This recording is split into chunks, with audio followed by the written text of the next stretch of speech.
UP के कानपुर में कल दंगे जैसा माहौल हो गया। आंसू गैस के गोले चले, आगजनी हुई, पुलिस और दंगाई आमने सामने आ गए।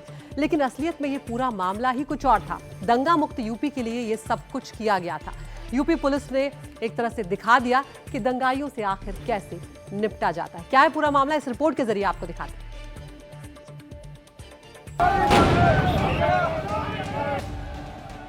रविवार का दिन था और कानपुर शहर अपनी सामान्य गति से चल रहा था, लेकिन अचानक कानपुर के सबसे संवेदनशील और मिलीजुली आबादी वाले इलाकों में एक नई सड़क में तस्वीर बदलने लगती है।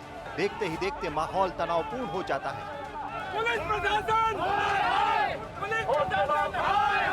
पुलिस प्रशासन मुर्दाबाद, पुलिस प्रशासन हाय हाय के नारे गूंजने लगते हैं। देखते ही देखते भगदड़ मचने लगती है, पत्थरबाजी होने लगती है, आगजनी होने लगती है। पुलिस पर पत्थरबाजी शुरू हो जाती है।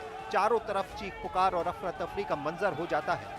शहर में आग की तरह खबर फैल जाती है कि क्या नई सड़क में फिर दंगा हो गया है। कुछ ही मिनटों के भीतर नई सड़क का इलाका पुलिस छावनी में तब्दील हो जाता है। दंगा निरोधक दस्ते की गाड़ियां, पीएसी के ट्रक, फायर ब्रिगेड के सायरन और भारी पुलिस बल के साथ वरिष्ठ अधिकारी मौके पर पहुंच जाते हैं। हालात की गंभीरता को देखते हुए अधिकारियों ने माइक से भीड़ को शांत रहने की अपील की, लेकिन उपद्रवी भीड़ सुनने को तैयार नहीं थी।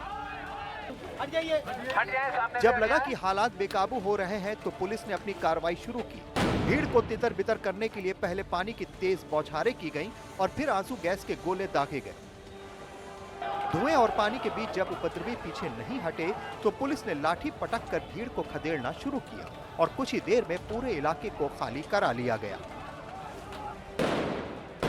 लेकिन कानपुर में जो ये सब हो रहा था वो कोई दंगा नहीं था, ये पुलिस की मॉक ड्रिल का हिस्सा था। दंगा नहीं, मॉक ड्रिल हुई।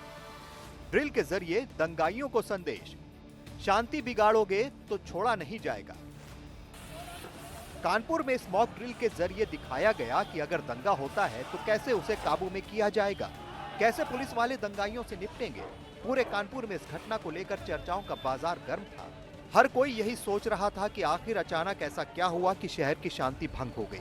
लेकिन जब धूल और धुएं का गुबार छटा तब एक हैरान करने वाली सच्चाई सामने आई। ये कोई असली दंगा नहीं बल्कि कानपुर पुलिस द्वारा आयोजित एक मॉक ड्रिल थी।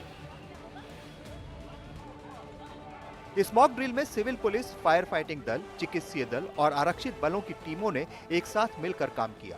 अभ्यास के दौरान जवानों को anti rocket gun, tear gas, water cannon जैसे उपकरणों के सही इस्तेमाल का प्रशिक्षण दिया गया। पुलिस अधिकारियों ने यह साफ किया कि इसका किसी त्योहार या आयोजन से कोई लेना देना नहीं है। इसमें सभी जो पुलिस के हमारे अवयव हैं, जैसे कि फायर सर्विस हो गई, लाइन से रिजर्व फोर्स हो गया, थानों का पुलिस बल हो गया, उनका रिएक्शन टाइम चेक करने के लिए ये कराई गई थी। अगर कोई वास्तविक सिचुएशन ऐसी अराइज करती है तो हम कितनी जल्दी स्थिति से निपटने में सक्षम होते हैं, तो उसका रिहर्सल आप लोगों ने देखा होगा। और मुझे बताया गया है कि इसमें रबर बुलेट भी चलाई गई है, पानी का प्रयोग भी हुआ है, टीयर स्मोक ग्रेनेड भी फेंका गया है और जो घायल थे, सिनेरियो क्रिएट किया गया था, उसमें घायल भी हुए, उनको ग्रीन कॉरिडोर बना के हॉस्पिटल भी भेजा गया। तो इस तरह की एक्सरसाइजेज हम लोग अपनी पुलिस फोर्स को चुस्त दुरुस्त करने के लिए और जो व्यवस्थाएं हमारी राइट कंट्रोल की हैं उसको इंश्योर करने के लिए कराई जाती है समय समय पर, और ये और भी जोन्स में कराई जाएंगी। शहर में कानून व्यवस्था को और मजबूत करने और किसी भी आपात स्थिति से प्रभावी ढंग से निपटने के लिए इस मॉक ड्रिल का आयोजन किया गया था। इसका उद्देश्य पुलिस बल को भीड़ नियंत्रण और दंगा रोकने की आधुनिक तकनीकों में और अधिक कुशल बनाना था। Bureau report, NDTV India.